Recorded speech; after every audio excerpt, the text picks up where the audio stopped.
बिस्मिल्लाहिर्रहमानिर्रहीम। अस्सलाम वालेकुम डियर स्टूडेंट्स। इस वीडियो में हम देखेंगे कि जो फिजिक्स का पेपर होता है बोर्ड एग्जाम में, उसके लिए टोटल कितना टाइम दिया जाता है और पूरा पेपर अटेम्प्ट करने के लिए आपको टाइम को कैसे मैनेज करना है, कितने मिनट में कौन सा क्वेश्चन करना है, कितने कितने मिनट में शॉर्ट क्वेश्चन हल करने हैं आपने, ये सारी चीज़ें हम देखेंगे। बहुत से स्टूडेंट को ये प्रॉब्लम होता है कि मेरे से टाइम नहीं मैनेज होता, पेपर मेरे से ले लिया जाता है और मेरे क्वेश्चन रह जाते हैं। तो मुझे आप गाइड कर दें कि भाई कैसे मैं पेपर को मैनेज करूं कि मेरा पेपर जो है वो सारा गिवन टाइम में पूरा हो जाए और मेरे जो क्वेश्चन रह जाते हैं वो क्वेश्चन ना रह जाएं। तो कोई गाइड कर दें तो इंशाल्लाह ये वीडियो देखने के बाद आपको काफ़ी हेल्प मिल जाएगी कि फिजिक्स के पेपर में या केमिस्ट्री के पेपर में या बायो के पेपर में, क्योंकि तीनों पेपर 85 मार्क्स के होते हैं। तो इसमें आप कैसे टाइम को मैनेज कर सकते हैं कि गिवन टाइम में आपका पेपर भी पूरा हो जाए, कोई क्वेश्चन ना स्किप हो और आपकी रिवीजन भी हो जाए। पेपर की एक बार रिवीजन भी करना बड़ा जरूरी होता है, अक्सर मिस्टेक्स आपको मिल जाती हैं रिवीजन में। तो सबसे पहले हम देखते हैं कि क्या जो हमें गिवन टाइम है वो कितना है। Time management in exam, total time जो है वो आपके पास है 3 आवर्स। फिजिक्स के पेपर में, केमिस्ट्री के पेपर में, बायो के पेपर में 3 घंटे टाइम। ठीक है जी। अब इसमें से सबसे पहले जो आपको पेपर मिलना है ना वो है एमसीक्यू पेपर, जिसमें 17 एमसीक्यूज आने हैं। उसके लिए आपको जो गिवन टाइम होता है ना वो होता है 20 मिनट्स। तो 20 मिनट में आपने एमसीक्यूज हल करने ही करने हैं। तो 20 मिनट तो आपके ये साइड पे हो गए। तो ये तो 20 मिनट बाद आपसे पेपर एमसीक्यू का ले लिया जाएगा हर सूरत में, इसमें तो कोई टाइम मैनेजमेंट वाली बात है ही नहीं। अब है बाकी शॉर्ट क्वेश्चंस। शॉर्ट क्वेश्चंस जब आपको इंशाइया वाला पेपर मिल जाएगा तो सबसे पहले आपको जो नजर आते हैं वो शॉर्ट क्वेश्चंस होते हैं। उसके 3 पोर्शन होते हैं। पहले पोर्शन में लिखा होगा अटेम्प्ट 8 आउट ऑफ 12, सेकंड में भी यही लिखा होगा 8 आउट ऑफ 12, थर्ड में लिखा होगा अटेम्प्ट 6 आउट ऑफ 9। अब यहाँ आपने 8 शॉर्ट करने हैं, यहाँ आपने 8 शॉर्ट करने हैं, यहाँ आपने 6 शॉर्ट क्वेश्चंस करने हैं। ठीक है। अब इन पोर्शंस को आपने कितने कितने टाइम में मैनेज करना है। देखिए आप घड़ी लाजमी साथ लेके जाना। ठीक है।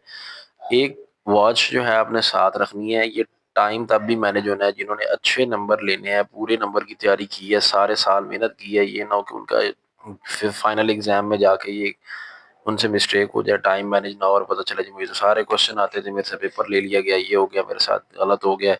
तो ऐसा ना हो, इसलिए आप ज़रा इसको सीरियस लें इस वीडियो को, और आपने इसको फॉलो भी करना जो मैं आपको इंस्ट्रक्शन दे रहा हूँ। अब जो पहला शॉर्ट क्वेश्चन का पोर्शन है ना, जिसमें आपने 12 में से 8 करने हैं, ये आपने 30 मिनट में हर सूरत कर लेना है। ठीक है। एक क्वेश्चन को लिखने के लिए 4 मिनट इनफ होते हैं। ठीक है। आप एक क्वेश्चन को 4 मिनट जेन में रख के क्वेश्चन हल करना स्टार्ट करें तो इंशाल्लाह ये हल हो जाएंगे। और हर क्वेश्चन खत्म करके छोटी सी एक लाइन लाजमी लगाया करें मार्कर से। और क्वेश्चन लिखने की जरूरत नहीं होती, कुछ बच्चे क्वेश्चन की स्टेटमेंट लिखने बैठे होते हैं पेपर में। ठीक है। तो ये काम बिल्कुल ना किया करें। आप जस्ट क्वेश्चन पेपर से जो क्वेश्चन आपको पहले आता है, फॉर एग्जांपल अब 12 में से 8 जो करने हैं पोर्शन 1 में, आप पोर्शन 1 में देखें, आपको 10वें नंबर पे जो क्वेश्चन आता है ना, जो दिया गया है वो आपको सबसे पहले अच्छे से आता है। तो आप लिखें मार्कर से आंसर, और 10वां है तो एक्स, ये लिखें आंसर एक्स लिखें और उसका आंसर लिखना स्टार्ट कर दें। क्वेश्चन की स्टेटमेंट लिखने नहीं बैठ जाना। ठीक है। फिर आप ये इस टाइम को पूरा कर पाएंगे इस टाइम में। ठीक है। तो 30 मिनट में आपने ये पोर्शन करना है। सिमिलरली दूसरा पोर्शन भी आपने, क्योंकि सेम क्वेश्चन है, 30 मिनट में ही आपने करना है। ठीक है। और जो तीसरा पोर्शन है ना, इस पे आपने 30 मिनट नहीं लेने, क्योंकि इसमें 2 क्वेश्चंस कम लिखने हैं। तो ये आपने 25 मिनट में कंप्लीट करना है। तो 1 आवर 25 मिनट्स में आपने शॉर्ट क्वेश्चन के तीनों पोर्शन ओके कर देने हैं। ठीक है। एडिशनल क्वेश्चन अभी नहीं करना। अगर आपको लगता है मुझे एडिशनल आता है तो आप थोड़ी सी जगह छोड़ दें। ठीक है। आप पोर्शन 1 के जो क्वेश्चन सारे करेंगे तो एक क्वेश्चन की जगह छोड़ के अगला स्टार्ट करें पोर्शन। भी मैं हो सकता है मैं एक एक्स्ट्रा कर लूँ बाद में आके। ठीक है। तो ये आपने काम लाजमी करना है। अच्छा जी। अब आपके देखिए 20 मिनट्स एमसीक्यूज में निकल चुके और 1 आवर 25 मिनट्स आपके यहाँ निकल चुके। तो 1 आवर 45 मिनट्स, पौने 2 घंटे आपने एमसीक्यूज और शॉर्ट हल किए। अब चलते हैं लॉन्ग क्वेश्चन की तरफ, जहाँ सबसे बड़ा इशू बनता है, लॉन्ग रह जाते हैं। क्वेश्चन 1 है जी। ठीक है जी। अब 3 क्वेश्चन करने हैं 5 में से। पहला क्वेश्चन, अब थ्योरी के जो लॉन्ग होते हैं ना सम टाइम बड़े लेंथी भी होते हैं। अब वी स्टोन ब्रिज लिखने बैठ जाए तो बंदे को टाइम लग जाता है, डायग्राम भी बनानी है, ठीक है। इसी तरह अगर stationary wave in stretch string लिखने बैठ जाए तो उस पर डायग्राम बनाने पे भी टाइम लगना है। तो 15 मिनट में आपने थ्योरी लॉन्ग करना है, ये टारगेट होना चाहिए आपका।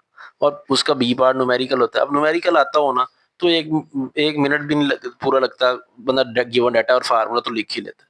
बाकी वैल्यूज पुट करके आंसर निकालने में चलो 4 मिनट आप ले लें तो 5 मिनट में न्यूमेरिकल हल हो जाता है, चाहे जितना मर्जी बड़ा हो, ठीक है। तो 20 मिनट में एक लॉन्ग, दूसरा लॉन्ग भी 20 मिनट में आपने करना है, और जो तीसरा लॉन्ग है वो भी उस तरह, थ्योरी 15 मिनट में, 5 मिनट में उसका न्यूमेरिकल, और टोटल 20 मिनट्स। तो 1 घंटे में आपने तीनों लॉन्ग कर लेने, ठीक है जी। तो 2 घंटे 45 मिनट हो गए। अब हमारे पास बचे हैं कितने मिनट्स, 15 मिनट। तो वो 5 मिनट में आपने ना कोई एक्स्ट्रा क्वेश्चंस अगर आपको जेहन में आ रहा है तो किसी भी पोर्शन में जो आपने जगह छोड़ी होगी वहां पे अब आप लिख लें, ठीक है। तो इन 5 मिनट में कोई एक आधा एक्स्ट्रा क्वेश्चन आप लिख दें, और 10 मिनट लास्ट जो बच जाएंगे वो आपने रिवीजन कर लेनी है कि कहीं पे कोई मेरी मिस्टेक तो नहीं रह गई। तो ये थे आज की वीडियो। आई होप कि ये वीडियो आपको पेपर में टाइम को मैनेज करने में काफी ज्यादा हेल्पफुल साबित होगी। चैनल पे नए तो चैनल को सब्सक्राइब करें, वीडियो को लाइक कर दें। मिलते हैं नेक्स्ट वीडियो में जल्द, अपना ख्याल रखिएगा। अल्लाह हाफिज।